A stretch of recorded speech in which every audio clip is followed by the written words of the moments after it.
Hozir sen qo'lingda telefonni ushlab tinglamoqdasan yoki kompyuterda o'tirib.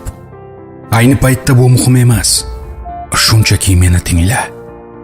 Tingla va yuqori darajada tasavvur qilishga harakat qil.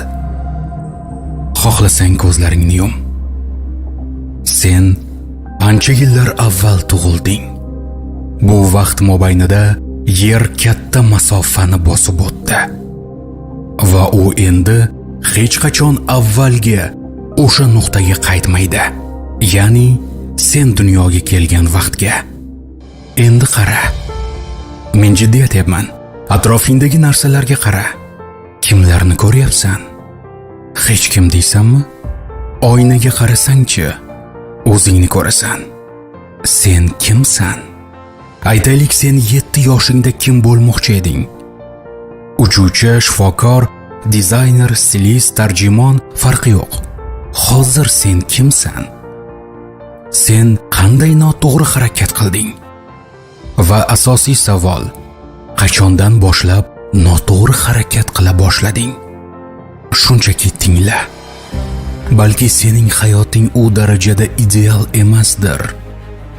Lekin ozgina bo'lsa ham uni go'zal qilishga harakat qilish vaqti keldi. Yaxshi ko'rasanmi? Tan ol, izhor qil. Seni rad etishdimi? Jabrlan, qiylanishdan qo'rqma. Bu bilan sen yolg'on orzularga nuqta qo'ygan bo'lasan. Seni yaqinlashtirishmayaptimi? Tabriklayman do'stim.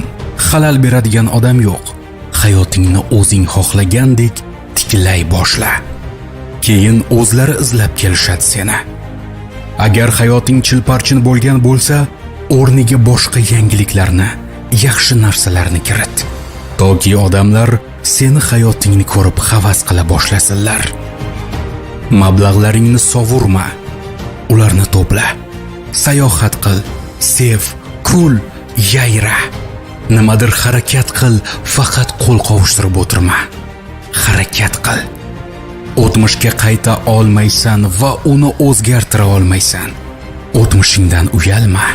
Kelajakka qarab intil, yasha, yaxshi yasha va omadli inson bo'lib, yaxshi inson bo'lib yasha. Harakatlar rejasini esa hoziroq ovozimni eshitib bo'liboq boshla. Kelajak hayotingni sen qanday qurmoqchisan va sen qanday real harakat qilmoqdasan? Iltimos, qo'l qovushtirib o'tirma, harakat qil.